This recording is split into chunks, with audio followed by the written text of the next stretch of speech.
네, 안녕하십니까. 깡세클로 강재윤입니다.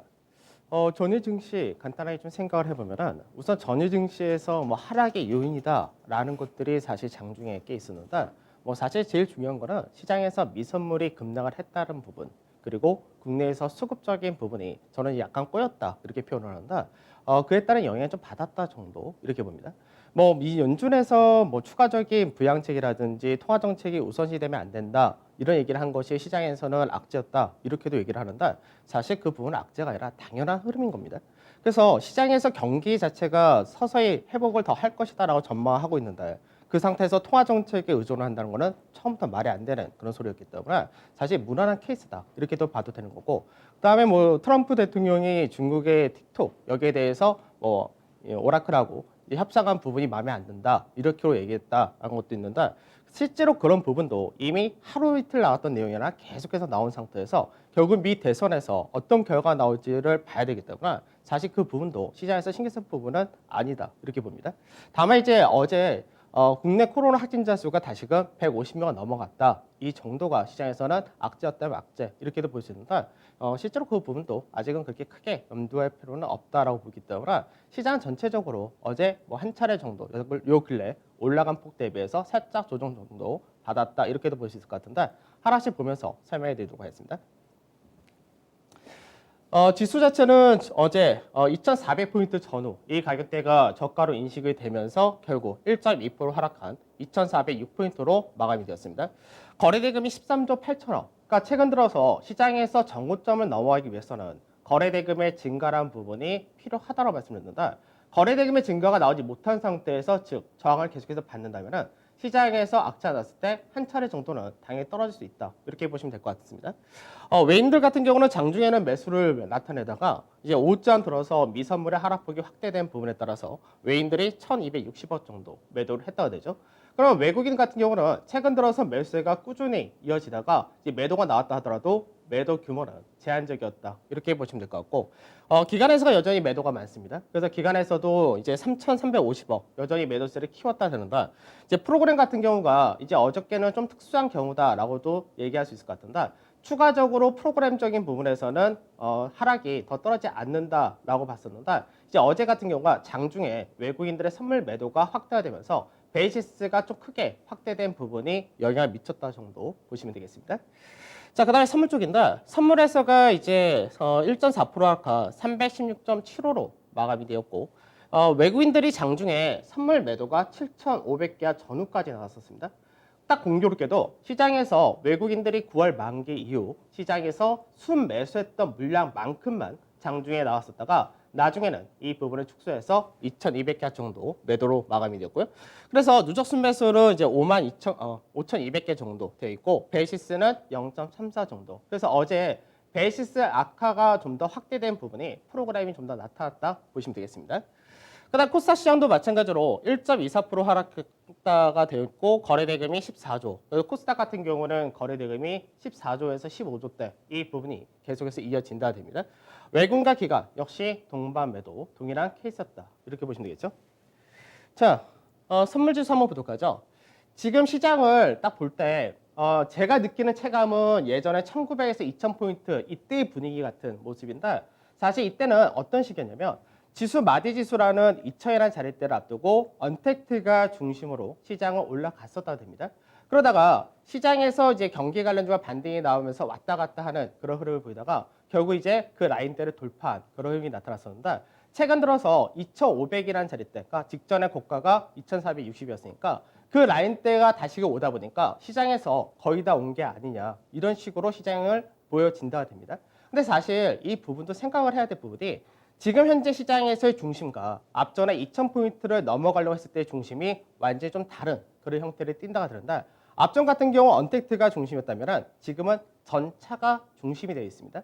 그래서 전차로 중심이 이전이 됐다 언택트에서는 차익 실현이 떨어질 수밖에 없다 되는데 그 중심의 중간 자리에 서 있기 때문에 시장에서 기존의 주도주가 꺾인다는 관점이 시장에 대해서도 비관적으로 생각할 수 있는데 그런 부분이 현재 시장에서 계속해서 나타난다 되겠죠. 여기서 가장 큰 차이는 하나가 뭐냐면 외국인들이 국내 증시에 들어오고 있다. 이 부분이 될 겁니다. 자, 선물도 한번 보도록 하죠. 선물을 우리가 이제 6월달, 제가 이때 자꾸 비교를 해드리는데 6월달도 비슷한 케이스였는데 고가를 만들고 조정을 받고요. 그리고 나서 박스권의 형태를 보이다가 상승이 나타나다가 직전에 고가 라인 때 왔었는데 역시 거래 대금이 나타나지 못했다가 되죠. 그러면 거래 대금 나타나지 못하는 상태에서 조정을 받았을 때 어디까지 조정받느냐? 바로 직전에 박스권 상단 자리, 이 라인대에서 지지를 받는다 됩니다. 그리고 어느 정도 기간 조정을 거치다가 나중에 돌파한 흐름이 나타났었는데 지금 보게 되면 비슷하죠. 가격 조정을 받고 그 다음에 박스권 형태를 보이다가 박스권 돌파를 하고 상단 자리대에서 저항을 받고 그리고 나서 박스권 상단에서 지지를 받는다. 동일한 케이스 됩니다. 그 선물 쪽에서도 장중 동일한 흐름이 비슷하게 나타나기로 했었는데 앞전에 시장에서 지수가 크게 빠졌던 이 날을 좀 생각을 하셔야 될 것 같습니다. 이날 보게 되면은 외국인들이 장중에 선물 쪽에서 어떻게 움직였느냐 이 부분인데 장중에 그때 외국인 같은 경우가 12,000계약 정도를 2시 39분까지 최대치로 매도를 하는 모습을 보여줬다 됩니다. 그러고 나서 장 마감 무렵에 계속해서 축소하면서 2,400계약까지 축소를 했다 되죠. 그러면 어제 같은 경우 어떻게 되냐? 어제 같은 경우는 2시 2분까지 7,517계약 이 정도 앞전에 선물 만기 위해 샀었던 물량 정도를 매도했다가 역시 마찬가지로 계속해서 축소해서 2,200계약 정도로 축소했다가 됩니다. 그러면 시장에서 잔중 변동이 크게 나타나고 베이시스가 중간에 크게 악화된 과정이 비슷했다 되는데 차이는 간단하죠. 앞전에는 시장에서 굉장히 큰 폭의 하락이 나타났던 거고 이번 같은 경우는 큰 폭의 하락이 아니라 지지를 받는 자리에서 그대로 나타났다 정도 보시면 되겠습니다. 자, 그 다음에 시총 상위 순위 다시 한번 보도록 하죠. 제가 이제 앞전에 시장에서 얘기했던 부분이 똑같은데 시장에서 빅7이라고 얘기하는 언택트 중심의 시총 비중이 한때는 삼성전자만큼 올라갔었다 됩니다. 그러면 이 구간에서는 삼성전자가 중심을 잡아주거나 강세를 띄워주거나 이러면 언택트가 조정을 보일 때 방어가 충분히 되는 케이스가 되는데 최근 들어서 시장에서 지수 자체를 올린 것도 거의 대부분이 삼성전자와 자동차였습니다. 그러면 어제가 LG화학 같은 경우가 이제 물적 분할을 한다는 부분이 이슈가 되면서 하락을 키웠다는데 그 부분과 미선물의 하락이라는 부분이 결국은 시장에서 빅7 종목을 중심으로 하락이 확대되었다 됩니다. 근데 이제는 어떻게 되냐면 이 부분이 이제 전체적으로는 빅7이 시총 비중이 이제 18.7% 정도 코스피 200을 지수를 기준으로 할 때입니다. 대형주를 기준으로 할 때인데 그러니까 18.69%까지 떨어졌는데 공교롭게도 하이닉스가 삼성전자가 어제 2.4%라는 하락을 나타냈다 되죠. 그러니까 삼성전자는 최근 들어서 지수가 올라간 것보다 더 많은 10% 이상의 상승을 보여줬었다 되는데 당연히 한 차례 정도는 언제든지 차익 실현이 떨어질 수 있는 그런 위치였던 겁니다. 근데 공교롭게도 언택트가 빠지는 구간을 전차가 받쳐주면은 시장이 괜찮았는데 그 부분에서 삼성전자도 단기 상승에 따른 조정이 같이 나타났던 거죠. 그러다 보니까 지수가 빠졌다가 되는 거고 결과적으로 시장에서 강세가 그나마 유지가 됐던 쪽이 하이닉스와 현대차를 중심으로 한 자동차 그리고 포스코라든지 KB금융이라든지 LG라든지 그래서 대부분이 경기 관련된 쪽에서는 하락이 제한되거나 상승이 오히려 나타났다 되죠. 그러니까 결국은 삼성전자 영향이 컸었다 정도 보시면 되겠습니다. 그러면 지금은 빅7에 대한 시총 비중이 18.7% 정도까지 떨어졌다고 말씀드렸는데 삼성전자랑 하이닉스 같은 경우는 오히려 비중이 높아진 케이스가 되었고요. 그 다음에 자동차 3사 포함을 하게 되면 얼추 시총 비중이 약 36% 가까이 됩니다. 즉 지금 현재는 언택트 쪽 대비해서 약 2배 정도의 이제 시총 비중을 차지하고 있기 때문에 결국 미국에서의 증시에서 하락의 가장 큰 중심은 결국 빅테크를 중심으로 한 차익 실현이라는 부분을 생각할 때 그와 연동된 국내에서의 언택트가 조정을 받는다 하더라도 전차라는 조합이 충분히 시장에서 방어가 가능하다가 될 겁니다. 자, 해외 증시 보도록 하죠. 중국 증시 같은 경우도 소폭의 하락으로 끝났다 이렇게 되는데 트럼프 대통령이 오라클과 틱톡에 대한 협상이 불만이다. 근데 별 상관이 없습니다. 왜 그러냐? 이미 이 미중 간의 마찰이 우려된다, 확대될 수도 있다 이 부분은 몇 개월 전부터 지속적으로 이어졌던 그런 부분이기 때문에 어차피 재선이 될지 어떻게 될지 모르는 상태에서 크게 영향받을 부분이 없다고 보시면 될 것 같습니다. 그래서 실제로 만일 미국과 중국과의 무역 분쟁이 확대되거나 이런 사태가 벌어진다면 위안화 자체가 올라갈 수밖에 없는 그런 케이스인데 실제로 위안화는 강세가 지속이 되는 그런 케이스이기 때문에 환율적인 부분에서 보면 문제가 없다가 됩니다. 다만 중국 같은 경우가 이제 10월 달부터 중추절 연휴가 굉장히 길게 들어온다는 뭔가 지금 현재 중국에서 경제 지표는 좋지만 추가적인 모멘텀이 없다는 부분이 거래 대금이 급감을 했다 이렇게 보시면 되겠죠. 그리고 또 하나는 뭐냐? 외국인들이 3거래 연속 순매수는 이어진다는 부분입니다. 그래서 국내 증시도 어제 장중에가 외인들의 매수에 이어졌듯이 어느 정도 강세를 띠는 업종이라든지 경기 관련된 쪽으로는 자금이 외국인들 계속해서 유입된다. 이렇게 보시면 되겠습니다. 자, 그 다음 미증시인데 장중에 미선물을 마이너스 2% 전후까지 선반영을 했습니다. 그러니까 시장에서 미선물이 급락이 나타났으니까 시장에서 국내 증시도 그에 따라 영향을 받았다. 이렇게 되는데 결과적으로는 나스닥 지수가 1.2% 정도 하락을 했고 그 다음에 S&P라든지 다우지수는 1% 미만의 하락으로 마감이 되었다 됩니다. 그 하락 배경은 똑같습니다. 코로나 확진자 수가 증가했다. 이 부분도 새로운 게 전혀 없는 케이스인 거고요. 그 다음에 연준에서 신중함을 보여줬다. 당연한 이야기인 거고 그 다음에 기술주 중심의 변동성이 커졌다. 이 역시도 당연한 이야기가 되겠죠. 그래서 여기에 따라서 뭐 소프트뱅크가 기술주에 대해서 옵션 포지션을 취한 것을 수정을 한다. 이런 식으로 얘기가 나왔는데 이미 그 부분은 앞전에 시장에서 급락이 크게 떨어질 때 나타났다는 거고 그 다음에 전략을 수정한다라고 얘기를 하는데 이미 파생 쪽에서 이렇게 포지션을 취했으면 한번 바뀌었을 때는 전략이 이미 다 수정이 끝났다라고도 보셔도 됩니다. 그럼 결국 뭐냐면은 시장에서 오늘 이제 미국에서의 선물 옵션 동시 만기를 앞두고 변동성 한번 키웠다 정도 보시면 되겠죠. 그래서 전체적으로는 빵을 비롯해서 테슬라 우리가 계속해서 얘기했었던 빅테크, 기성장주 이쪽에 중심으로 하락을 했다 되고 반대로 이제 그 외적으로 해서 이제 금융이나 유틸리티, 원유 서비스 이런 쪽에서 소폭 약세를 보이긴 했는데 운송, 철강, 화학, 중장비 이런 경기 관련된 소재 산업재는 강세가 나타났다 됩니다. 그래서 미증시는 차별화가 이어진다 이렇게 보시면 되는 거고 지금 현재 미증시에서 52주 신고가를 오히려 돌파한 쪽이 나옵니다. 그게 바로 산업재 섹터입니다. 즉 경기에 대한 기대치가 높아지는 구간에서 산업재가 그만큼 강해진다라고 보시면 되겠죠. 그래서 미증시 자체가 차별화가 나타나는 것이고 그동안 너무나 과하게 올라왔었던 성장주에 대한 차익 실현과 반대로 시장에서 밸류 자체가 저평가되고 경기 회복에 대한 기대치가 높아지는 경기 관련 가치주가 강세 띄는 구조는 동일하다라고 보시면 되겠습니다.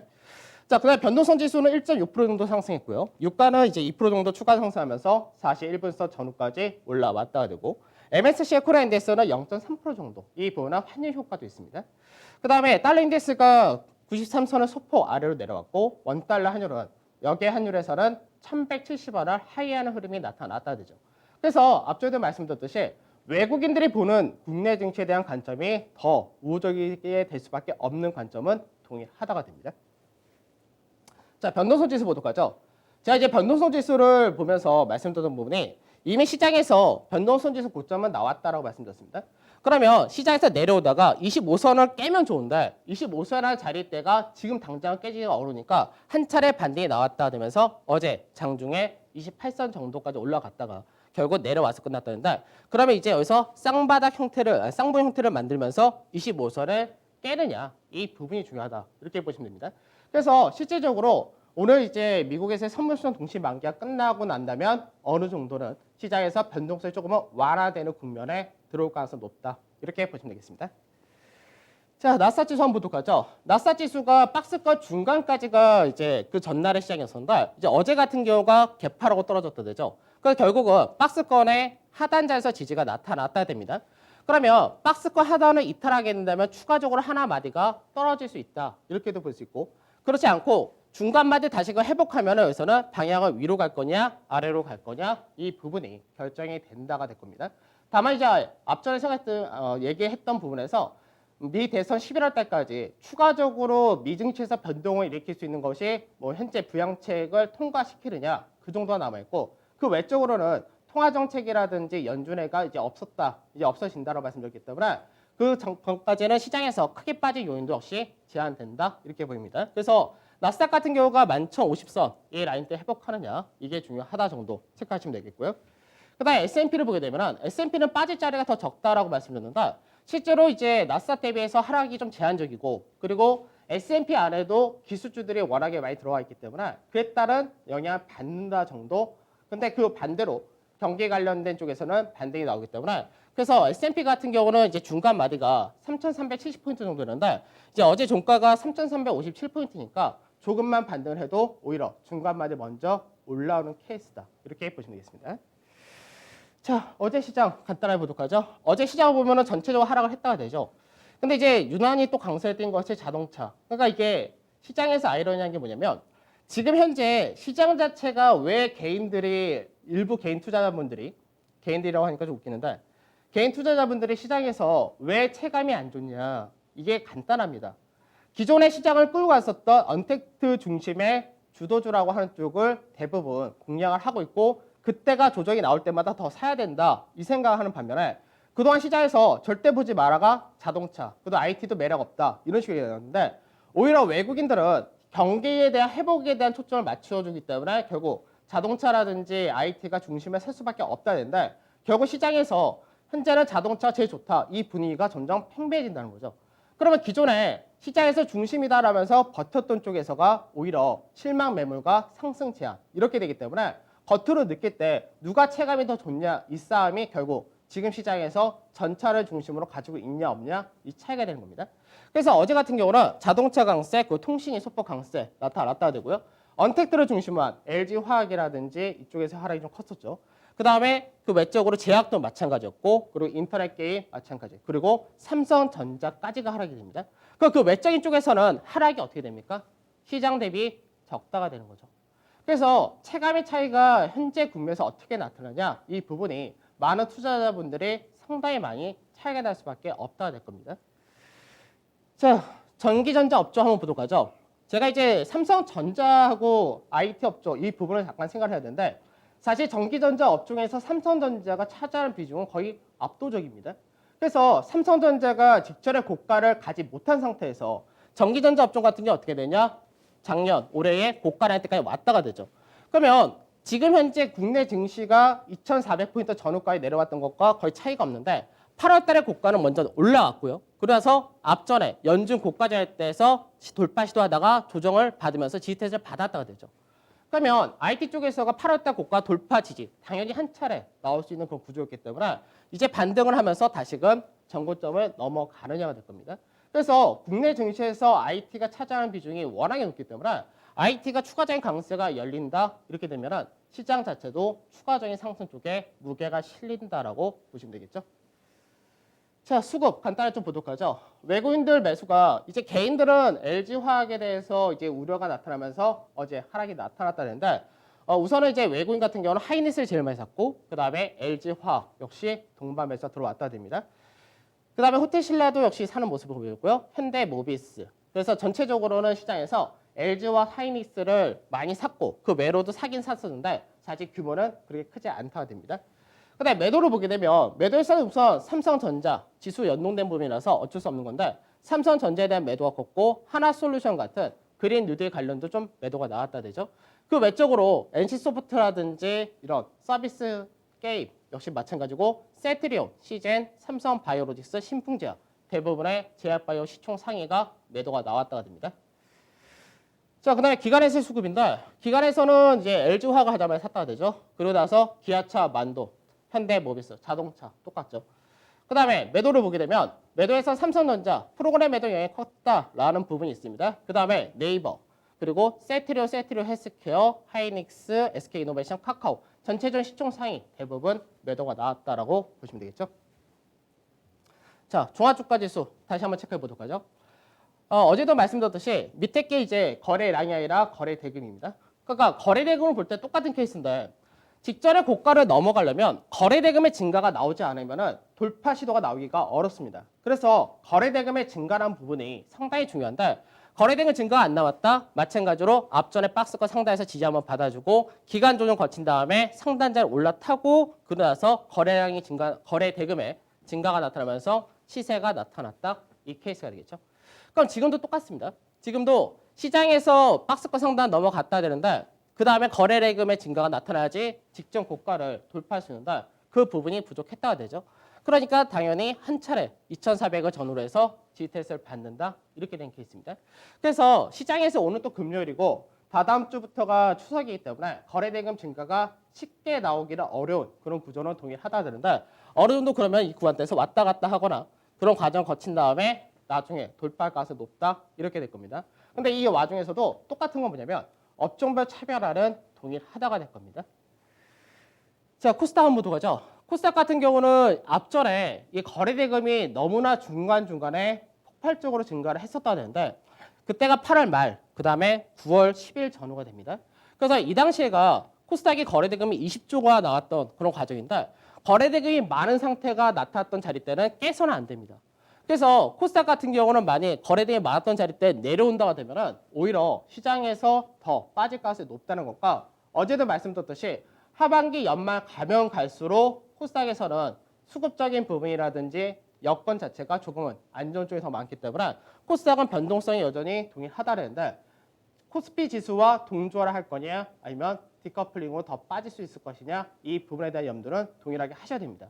아까도 말씀드렸듯이 지수가 3월달 바닥을 만들고 코스닥 같은 경우는 거의 대부분의 전 업종이 다 올라간 그런 케이스였기 때문에 시장에서 거래소 같은 경우는 언택트 강세였다가 지금 전체가 강세였다가 그 다음에 후속이 누가 되느냐 이 정도가 남아있다면 코스닥은 전반적으로 다 올라갔던 부분에서가 역시 우려가 좀 있다 정도 보셔야 되겠죠. 중국 증시 당분간 거의 비슷할 것 같습니다. 거래대금도 작고 그다음에 위안화 강세는 지속이 되고 있는데 외국인들 순매수는 이어진다 정도 보시면 되겠고요. 그다음에 미증시가 빅테크 중심의 하락 그리고 경기 관련주의 상대적 강세 지속된다 차이가 없죠. 업종별 차별화 똑같은 얘기고 이제는 가격 조정은 어느 정도 끝났다는데 기간 조정을 더 할 거냐 기간 조정 마무리를 할 거냐 이 정도 됩니다. 다만 시장에서 여진이라고 해서 한 차례 정도의 가격 조정이 나타날 수 있다 정도만 보시면 될 것 같습니다. 자, 그다음에 국내 증시는 외국인 중심의 매수 업종이 여전히 강세를 띈다. 그게 전차가 되겠죠. 전차 중심의 경기죠. 그다음에 신흥국 통화 강세를 띠고 있고 원달러 환율이 이제 1170원 전후까지 내려왔기 때문에 오히려 외국인들 입장에서는 더 매수를 할 수 있는 여건이 된다가 됩니다.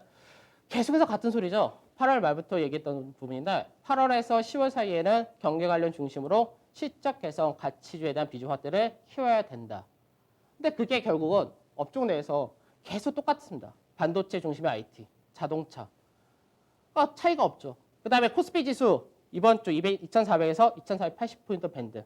그러니까 지금 현재는 고가를 2450을 만들었고 저가 2400이니까 거의 변동이 없다고 보시면 될 것 같고 코스닥 변동이 크다라는 부분만 생각하시면 되고 그 다음에 시장에서 나중에 전차 중심으로만 계속 가지 못합니다. 그 다음에 후속이 나와줘야 되는데 아까도 말씀드렸듯이 미국에서 52주 신고가를 산업재 업종이 나타냈다라고 말씀했는데 그게 경기와 밀접하기 때문에 그렇습니다. 그래서 경기 관련된 국내에서 조선건설이 가장 대표적인 산업재가 되는데 이쪽은 오히려 빠진 데가 없습니다. 그러니까 지금 현재는 강세가 안 나온다 하더라도 빠지는 구간이 안 나오기 때문에 차라리 그 다음에 이쪽을 모아가는 전략이 좋다라고 보시면 되겠습니다. 자, 한 주가 끝나가는데 시장에서 변동성이 아직까지 있다. 근데 시장에서 하루 이틀 시장을 일희일비하실 필요 없습니다. 외국인들이 들어온 장세는 좀 길게 크게 보고 가셔야지 될 것 같습니다. 저는 오늘 여기서 마무리하도록 하고 다음 주 찾아뵙도록 하겠습니다. 감사합니다.